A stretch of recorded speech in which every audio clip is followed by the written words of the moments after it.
Good morning. So when I was in graduate school, I was a runner, and a friend and I decided that we were going to run the Boston Marathon. And so we started training, and we overtrained, and I developed knee and back problems. So I went to see a physical therapist, and they told me that I had to stop running, and instead I should just stretch. As I was leaving the therapist's office, the physical therapist's office, I saw an ad for a vigorous yoga class that promised not only to promote flexibility, but also to promote strength and cardiorespiratory fitness. So I thought, oh, well, this is a great way that I can stretch, but also remain in shape, and maybe I could even still run the Boston Marathon. So I went to the yoga class, and I really enjoyed it, except for when the teacher would make all sorts of claims, all sorts of medical claims, but also all sorts of claims about, oh yes, it'll help you, increase your compassion and open your heart, and it's just like, my eyes would roll, and I think, yeah, I'm here for, to stretch. But what's interesting was that after a couple of weeks, I started noticing some of these changes. I started noticing that I was calmer, and I was better able to handle difficult situations, and that indeed I was feeling more compassionate and open-hearted towards other people, and I was better able to see things from other people's point of view. And I was like, how could this be? How could this be? And I thought, well, maybe it's just a placebo response, right? She told me I was going to feel this, so maybe that's why I was feeling it. So I decided to do a literature search to see if there's any research on this. And lo and behold, there was quite a bit, showing both yoga and meditation are extremely effective for decreasing stress. They're also very good for reducing symptoms associated with numerous diseases, including depression, anxiety, pain, and insomnia. They also, there's a couple of very good studies demonstrating it can actually improve your ability to pay attention. And most interesting, I thought, virtually every study has shown that people are just happier. They report they're more satisfied with their life, and they have a higher quality of life. And so this was interesting to me. And so I decided to switch and start doing this sort of research. And so as a neuroscientist, how could this be happening?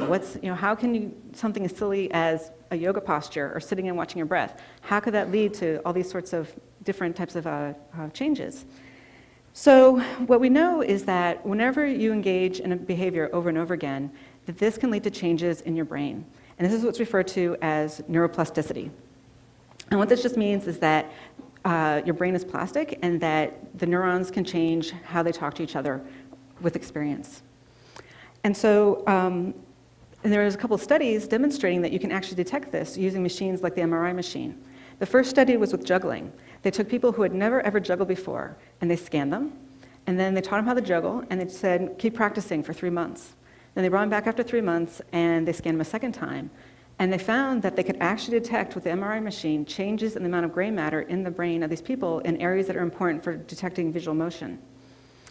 So I thought, okay, 3 months, can we detect, can meditation change brain structure too? That's something as, simple as, juggling. What about meditation?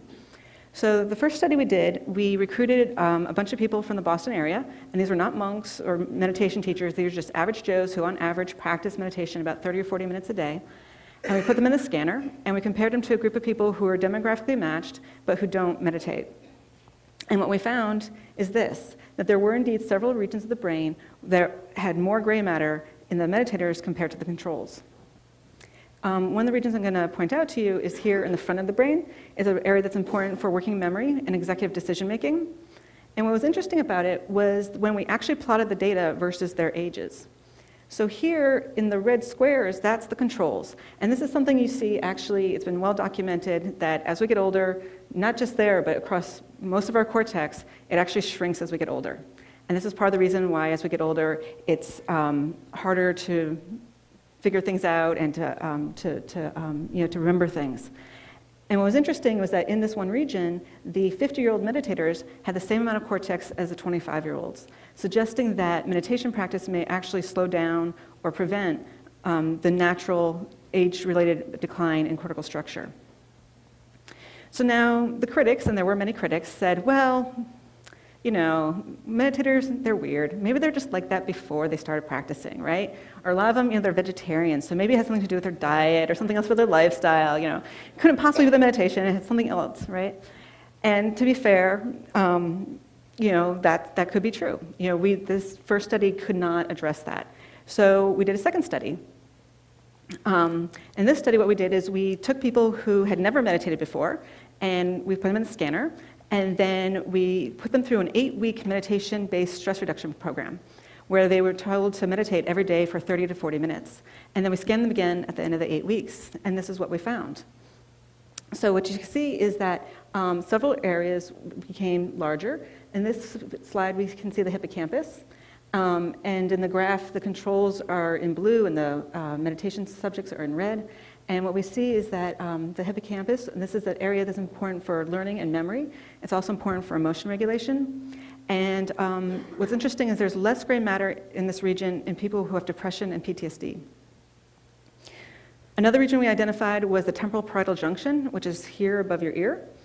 And it's important for perspective taking and empathy and compassion. And again, these are both functions which people report changing when they start practicing meditation and yoga. Another region we identified was the amygdala. And the amygdala is the fight or flight part of your brain. And here we actually found a decrease in gray matter.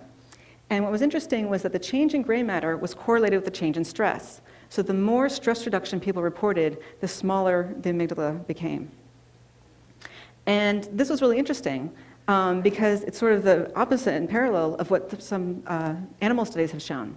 So Chatterjee and colleagues using rodents, they took rodents who were just happy, normal rodents, and they had them in their cage, and they measured their amygdala, and then they put them through a 10-day stress regimen. And at the end of the 10 days, they measured their amygdala, and this exact same analogous part of their rat brain grew. So we found a decrease with stress, they found an increase with stress. What was interesting is that then they left the animals alone, and 3 weeks later, they went back and tested them again.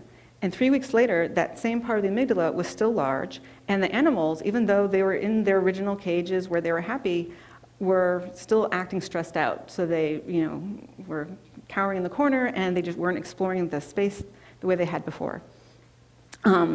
And so this is the exact opposite of what we saw with the humans, because with the humans, nothing has changed with their environment. They still had their stressful jobs, all the difficult people in their lives are still being difficult, and the economy still sucked, but yet, their amygdala got smaller, and they were reporting less stress.